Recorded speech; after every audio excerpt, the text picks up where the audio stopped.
Hello everyone, I am Engineer Elsewhere Cupid Escosar and I am your subject teacher in Precalculus. For this video lesson, we are going to talk about parabolas.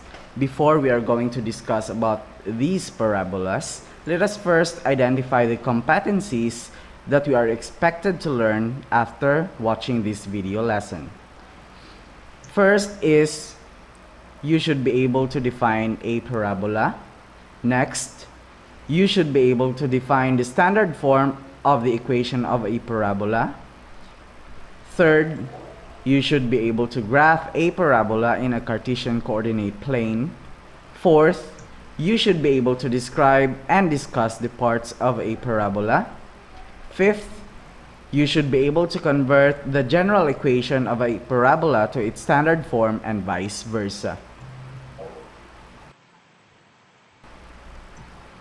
Now, what is a parabola?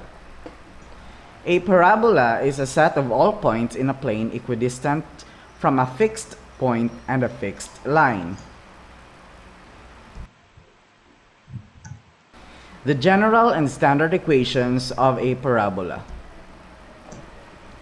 As you can see sa inyong module at page 30, please refer to your module number 2, module 1, lesson 2, that tackles about parabola, the general form and standard form of a parabola. First, we have here the vertex, kung sa diin makita mo ang may-ara sang nakalocate siya sa 0, 0 in relation with your Cartesian coordinate plane. So, may-ara siya sang standard form nga sa left side sang equation may-ara sang y squared, kag sa right side sang equation may-ara sang positive 4cx and negative 4cx. Also, we have sa left side sa equation, you have there x squared, kag sa right side sa equation, you also have your positive 4cy and your negative 4cy. Now, notice that if may power of 2 ang isa ka variable, ang isa ka variable wala na siya sang power of 2. So that will be the standard form of a parabola. Next, if your vertex is not located at the origin. Magsiling ka sang origin, magsiling ka nga wala siya na-locate sa origin, wala siya nakalocate sa 0, 0. Ambot silingon, wala siya nagka-start sa kung diin naga-intersect ang imo nga x-axis kag imo nga y-axis.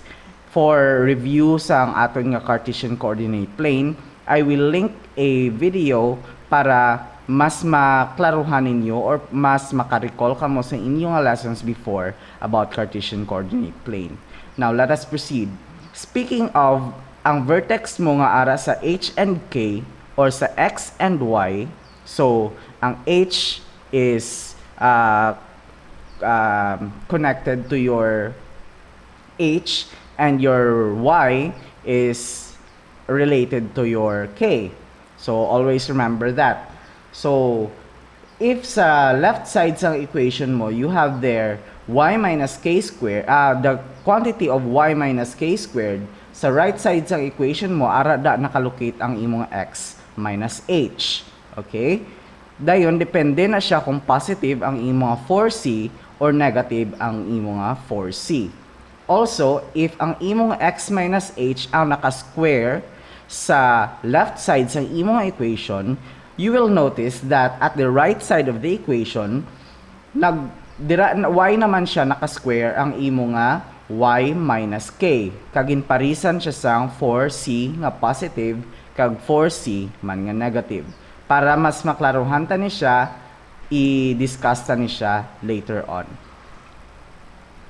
Next, let us try converting the general form of the parabola to its standard form. For example, we have here, we need to convert y squared plus 12x plus 2y plus 25 is equal to 0 to its standard form.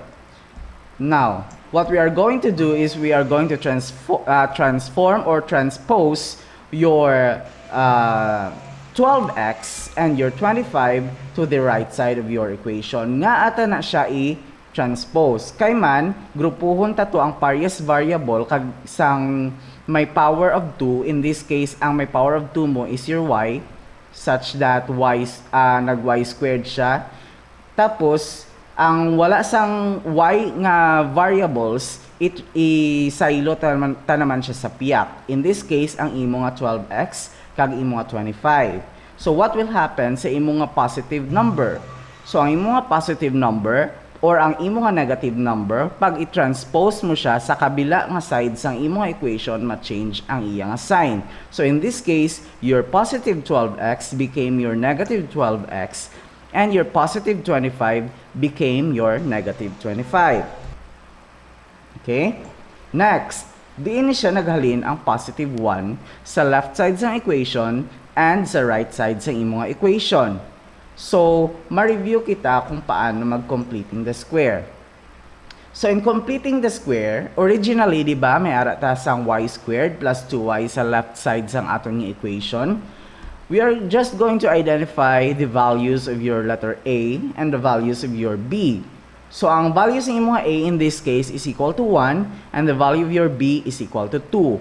Paano? Paano ta na siya na-identify nga A is equal to 1 and B is equal to 2? It is because kung ano to ang tupad sang imo nga variable nga may power of 2, that will be your letter A. In this case, wala na pakita kung anong tupad sang y squared. So, automatic na siya nga iya nga variable is equal to 1. Okay, 1 times y squared is equal to y squared. So, y squared na lang siya. Y squared na lang imo nga isulat. Next, ang imo nga b, kung ano to siya ang tupad sang imo nga variable nga wala sang power or may lower nga power nga 1. As you can see, ang power niya nga exponent nga 1, wala na siya ginasulat. So, kay pag 1, though nang hindi na siya kinahanglan nga isulat pa sa for exponent or like multiplier sa imong variable. So in this case, the variable of your b is equal to 2. Now, your formula in supplying the third term for your perfect square trinomial is equal to b over 2, the square of b over 2. So the solution would be, since b is equal to 2, supply that value of b to your formula. This becomes 2 divided 2 squared. Then, the answer would be equal to 1. Thus, nag-add kita sang 1 sa tupad sang imo 2y. Tapos, kung ano tong ginhimo mo sa left side sa imo equation, amo man na siyang imo nga himuon sa right side sa imo equation. So kay nag-add kita plus 1 sa aton nga left side, ma-add man kita sang plus 1 sa aton nga right side.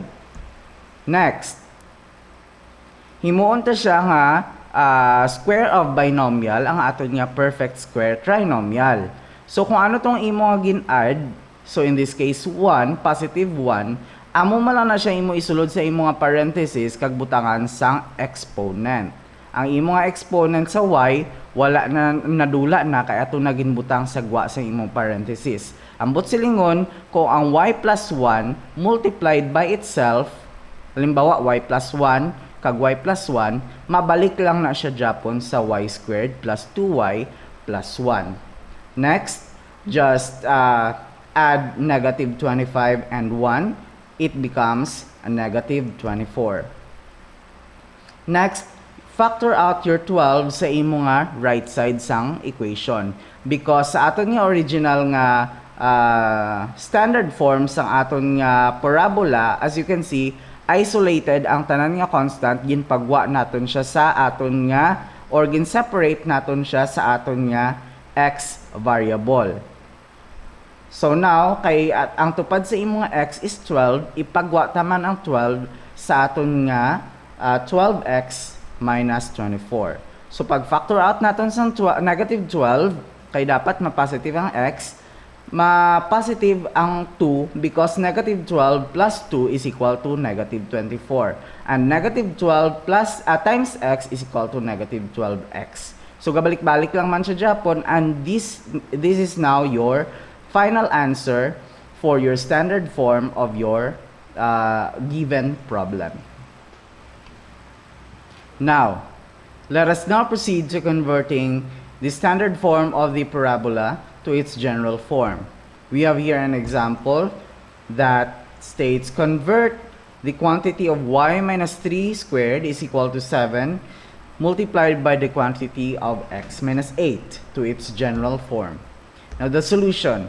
First thing that we need to do is we are going to distribute your 7 to your x and to your negative 8.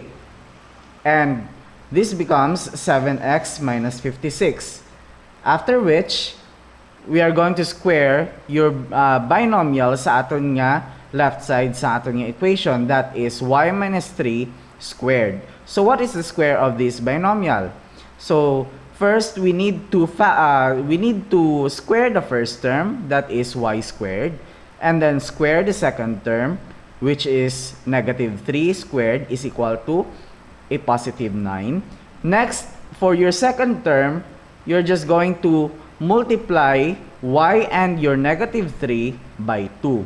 So just multiply your first term to your second term by 2. Okay? So this becomes 2 times y, that is 2y, times negative 3, that is equal to negative 6y. So this becomes y squared minus 6y plus 9 is equal to 7x minus 56. Next, transpose your 7x and your negative 56 to the left side of your equation to equate your equation to 0. Kaya aton nga general form, naka-equate siya sa 0. So, amo man aton nga buhaton sa aton nga standard form in converting to general form.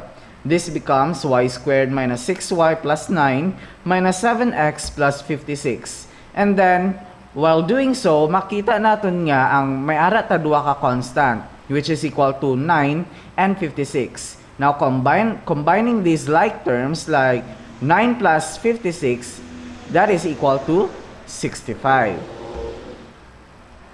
Next, we are going to graph the parts of a parabola. So the first equation is equal to y squared is equal to 4cx that opens to the right. Now these are the parts of your parabola. First is the vertex. Kung aton nga vertex located siya sa 0, 0, meaning ang aton nga pinakapunta sa imong parabola ara siya nakalocate sa kung diin naga-intersect ang imong x-axis kag imong y-axis. Kung sa diin, ang value sa imong abscissa kag sa imong ordinate is equal to 0 and 0 respectively. Next, you also have your focus, which is c units away from your vertex, and your axis of symmetry located at the center sang imong parabola, and your directrix, which is also c units away from your vertex. The only difference sa aton nga directrix kag sang focus is that your focus is located inside of your parabola while your directrix is located outside of your parabola. So amo na siya ha, but they are the same nga, parehas lang sila kalayoon, I mean sa aton nga vertex, which is equal to c. Now, for your second equation, you have there y squared is equal to negative 4cx that opens to the left. Your third equation, you have there x squared is equal to 4cy that opens upwards. And your last equation, you have there x squared is equal to negative 4cy that opens downwards. Now, amo ni siya ang aton nga summary sang opening sang aton nga parabola. First is opening to the right, second is opening to the left, third is opening upwards, and lastly, it opens downwards. So paano ta siya mabalaan or paano ta siya mabalaan nga ang aton nga standard form ga open siya sa left or sa right? So tuluan ta kamo sina. Now, manotice mo man sa aton nga standard form nga may ara sang y squared kag sang x squared. Pero diri kita malantaw sa right side sang aton nga equation. So anong significance ni? As you can see, if ang aton nga x gin-multiply sang 4c nga positive, ma-open siya pa right. Kaya ang aton nga x, positive x sa aton nga Cartesian coordinate plane, ara siya sa right. Now, kung mag-negative ang imo nga 4c, nga may ara siya kaupod nga x, ang imo nga parabola, ma-open siya sa left. Kaya ang imo nga negative x, ara siya sa left. Okay? Do you follow? Kung aton nga y may kaupod nga positive nga 4c, kaya ang positive y ara sa babaw sang imong origin, ang imong parabola therefore ma-open siya upwards. And for your negative 4cy, kay opposite siya sang positive 4cy, ma-open siya downwards. Do you follow? Now, what if may ara kita sang vertex nga H and K? Ano ni siya ganing H and K? So, ang H and K mo is still your vertex, but wala siya nakalocate sa imong origin that is equal to 0 kag 0. Now, paano ito mabalaan kung aton nga parabola ga open up, down, or left and right? So, amo man Japon, i-multiply mo lang ang 4c mo sa imong x or imong 4c sa imong y. So, kung mag-positive ang kinalabasan niya, for example, this one, sa first equation, 4c times x, that is equal to 4cx. So, positive 4cx, ma-open siya pa? Right. Okay, very good. Next, kung ang imo negative 4cx, negative 4c, i-multiply mo siya sa positive x, that will become negative 4cx. Therefore, ma-open siya pa left. Kaya ang imo negative x, ara siya sa left. Follow? So, tapos lang, no? So, ang imo nga 4c naman, kung i-multiply mo siya sa positive y, that will become 4cy. So, therefore, ma-open siya pa upwards. Kay tanan nga number nga ara pababaw sa imo sa pababaw sa imong origin, are positive numbers. Now, kung imo nga negative 4c, i-multiply mo siya sa imo nga y, ma-open siya downwards kay ma-equal man siya sa negative 4cy. And negative y are numbers nga ara sa dalom sa imo nga origin. Follow? Okay. Try ta. Now we have here apat kabilog nga graph.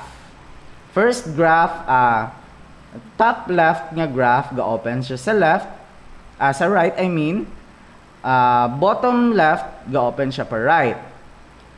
Top right ga-open siya upwards, and bottom right ga-open siya downwards. You also have your 4 kabilog nga boxes nga may ara sang equation. Sa na-learn natin kagina, let us try to identify kung diin ni siya ang blue nga equation makalocate, ang violet nga equation diin siya i-match, ang yellow nga equation diin siya i-match, and your pink nga equation diin siya naton ibutang.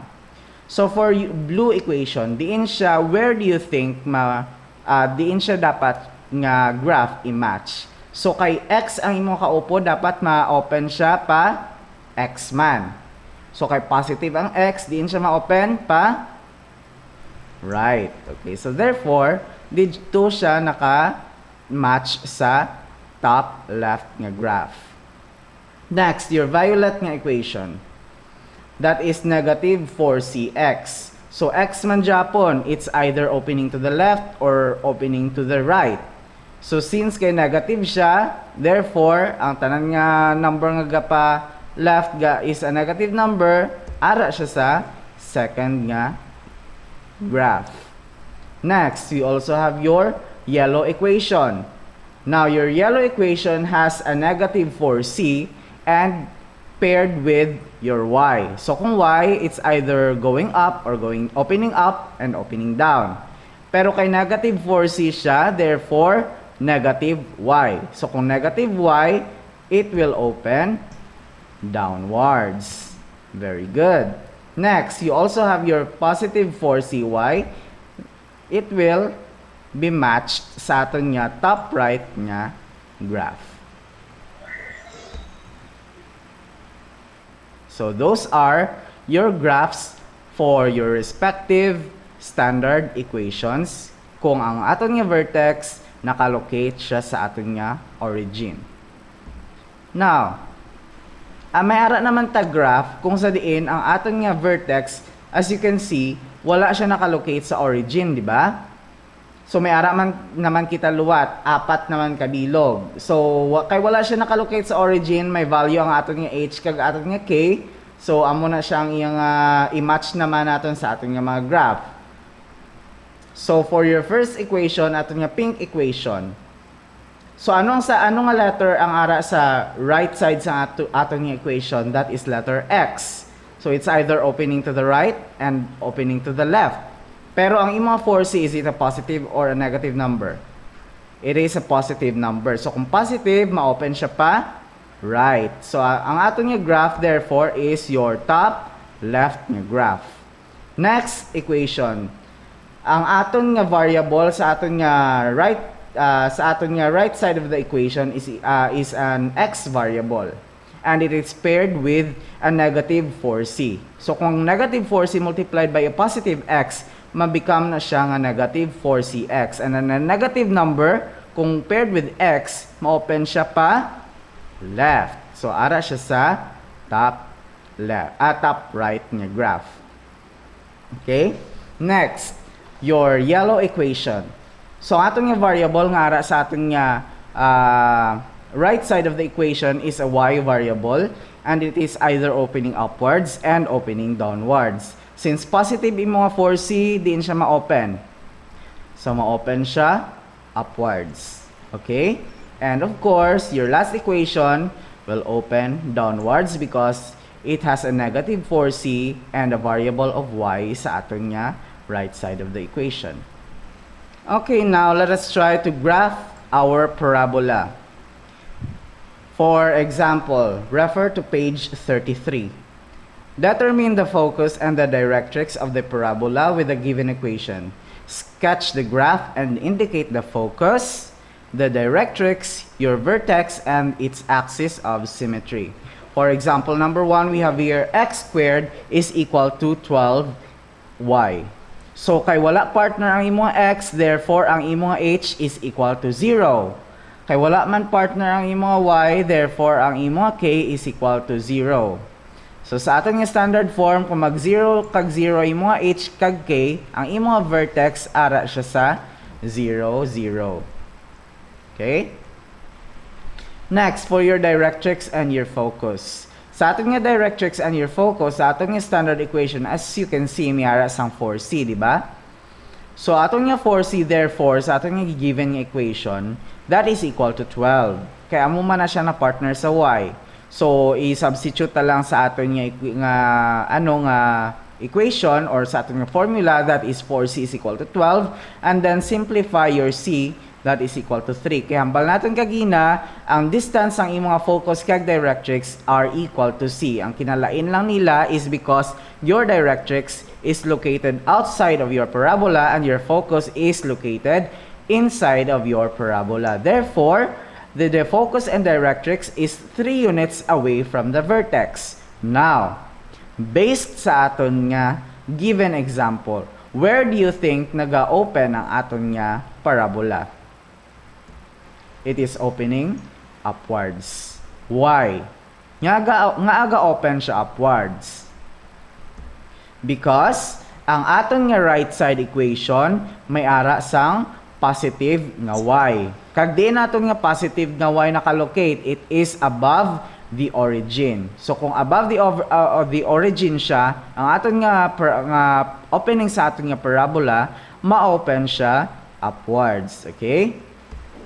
Now, your focus is now located at 0 and 3. Kay kay from your vertex nga halin sa 0, 0, ma-count ka lang 3 units because hambal natin kagina, your focus is c units away from your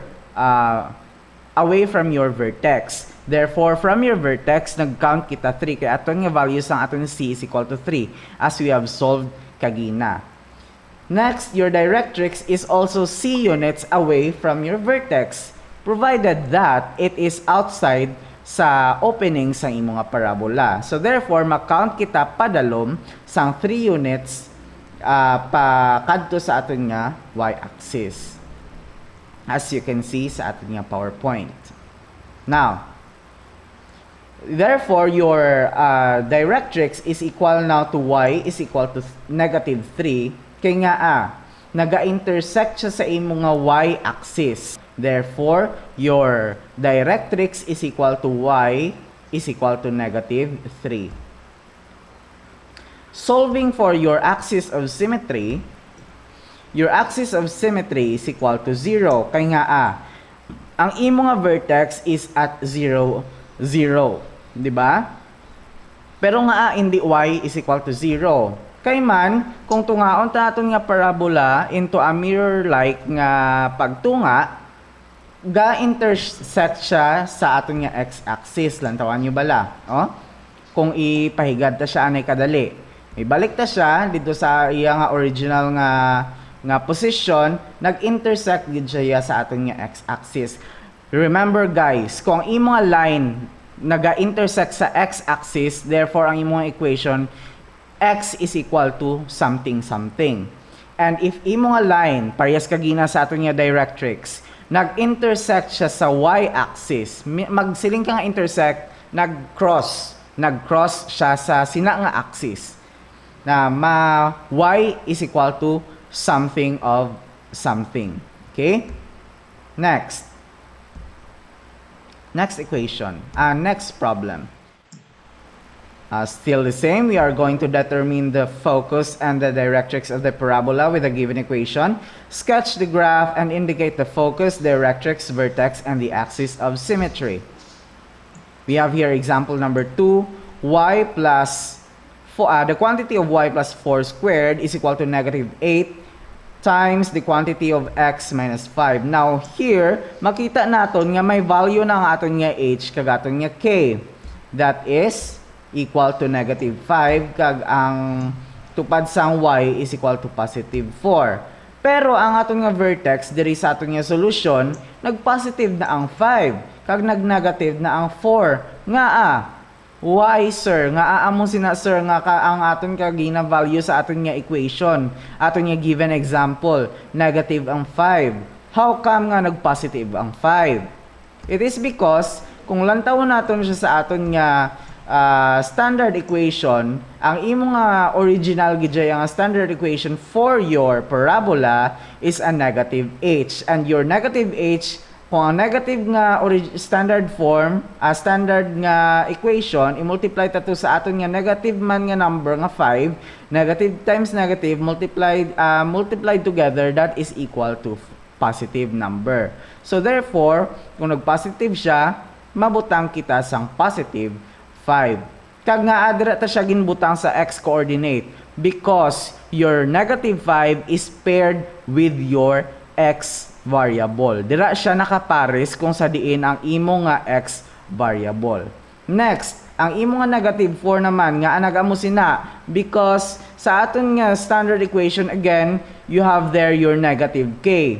And sa aton nga given example, you have there your positive 4, and multiplying your positive and your negative numbers renders us with a negative number. Therefore, nag-negative 4 ang aton nga y coordinate.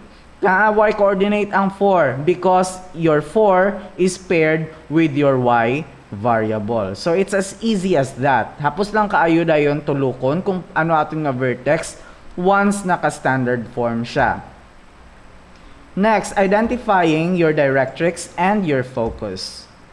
Now, hambal ta kagina to identify the value of your c, just supplying sang formula nga 4c kag kung ano man to ang constant nga outside sang aton nga outside sa aton nga right side of the equation. That is in this case equal to 8. Okay? So now c is equal to 2. Therefore, the focus and the directrix is 2 units away from the vertex. Now remember that in finding the value of your c, ikwaon mo lang ang iyang absolute value. Kay ginapangita talang man niya ang distance niya, ang kalayuon sa aton kung pila ka units away ang imo nga c from your vertex. Because when calculating your distance, wala sang negative nga distance, okay? Wala tagahambal nga pila ka kilometer padawog. For example, wala tagahambal nga negative 20 kilometers. Hindi ko siya maano kung pila ka kilometers, basta amo sina, no?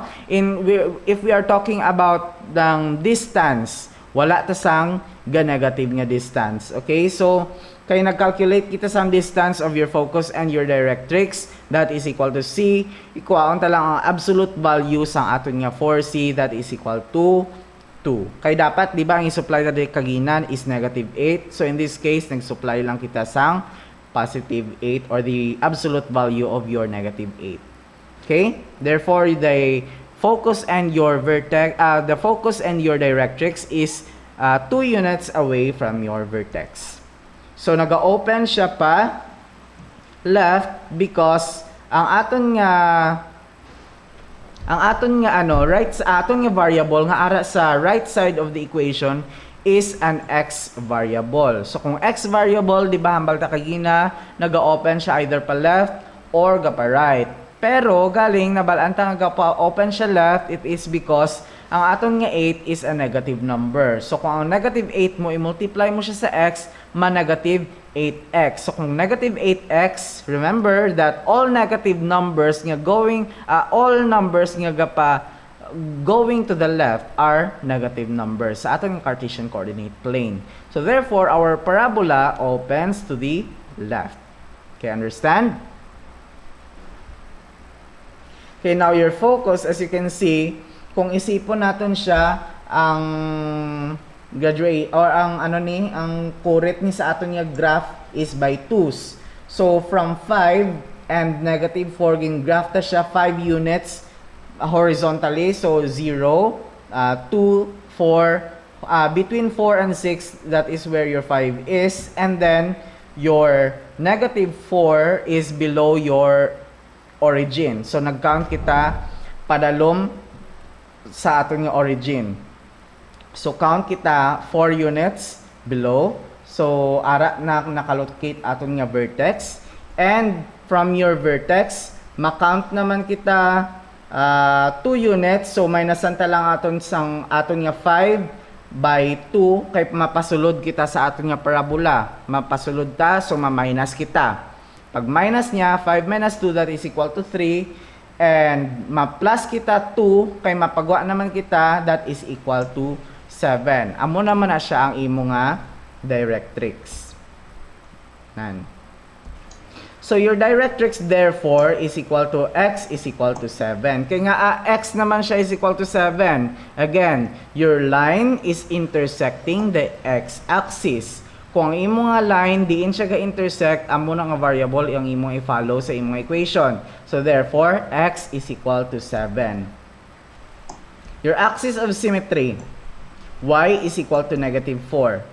Kaya nga ang y is equal to negative 4. It is because your axis of symmetry is intersecting your vertex as well and your y-axis. Kung diin to nag-intersect siya sa imong vertex, ara siya 4 units below your origin, ara siya sa negative 4. Ay, sipon mo lang siya, 1, 2, 3, 4 padalom, and then nag-intersect pagid siya sa imong y-axis.